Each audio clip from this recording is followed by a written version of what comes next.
Welcome to the Holiday Podcast, where we sit over homemade challah at my table on Friday afternoons. I'm your host, Tammy Priest, a Jewish follower of Jesus, and it's great to be with you today as we take another look at the intersection of the old and the new. So last week I'd prepared my notes to record an episode of Holiday, but I scheduled too many things for the day, which left me with zero margin to record, especially when my husband ended up coming home early from work, which never happens. So I put family first last week and we ate challah together, and I didn't worry about recording. But I kept my notes, and now here we are. So I've been spending time writing recently about the Old Testament pilgrimage feasts, Passover, the Feast of Weeks or Pentecost, and the Feast of Booths. And there's something I absolutely love about God's pilgrimage command that I wanted to share about. So if you're not familiar with why these three are called pilgrimage feasts, it's really simple. In several places in the Torah, when the Israelites were still in the desert, God instructed them that once He established a permanent sanctuary in the Promised Land, they would be required to go there for all three of these feasts every single year. Now, we've talked in many holiday podcasts about each of these feasts, Passover, Pentecost, and the Feast of Booths, and we've talked about how they were each shadows of the Messiah to come. And I've talked a lot about the Jewish context of the things that Jesus said at these feasts and things that He did, which really give them deeper meaning. But today, I just want to focus on the command itself, because it may sound like a burdensome command, telling people they had to drop everything and travel to Jerusalem 3 times a year. But really, it's this beautiful invitation and promise. So let's remember that when God spoke that pilgrimage command, the Israelites were still just a group of nomads wandering around in the desert. There was no temple. They were still carrying around a portable worship center wherever they went, and the Israelites had to pack and unpack the entire tabernacle, down to the stakes and support beams and all the dishes, and carry it around the desert for 40 years. Which sounds exhausting, right? And sometimes probably pretty defeating and depressing. They were free, but they didn't have a home. So when we take a step back and think about God's pilgrimage command, there's really this beautiful promise and also a kindness.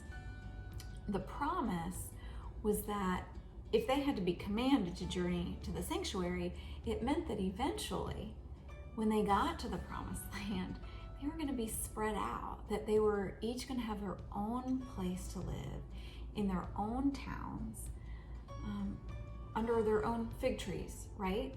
One day these homeless drifters would settle in a nation so vast that they'd have to make a pilgrimage just to get to the sanctuary. They would no longer be nomads. God's glory would no longer be dwelling in a tent, and journeying would no longer be part of their daily life. And so you get all of that communicated through a simple, straightforward command. Come and worship in Jerusalem 3 times a year.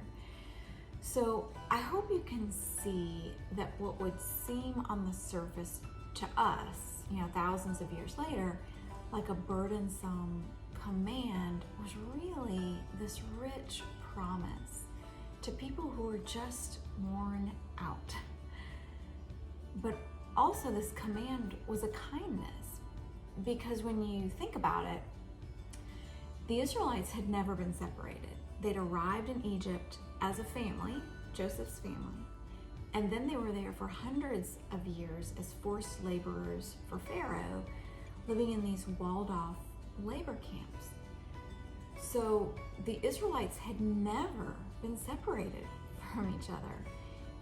And so God's pilgrimage command was also this kindness. It was an assurance that they'd be able to stay united and to see each other even as they settled in different places far apart from each other. That 3 times a year they'd come together at God's temple to be together and to worship together and to remember together for generations to come. And so, to be honest, when I first realized these aspects of the pilgrimage command, it made me think about the fact that so many times we look at things God says as burdensome commands instead of kind, life-giving promises. At least I know I do that.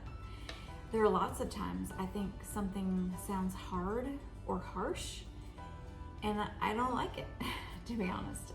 But like with this pilgrimage command, when I take the time to really dig in and meditate on the things God is saying and how it would play out, I find that there are promises and kindnesses I hadn't ever seen before.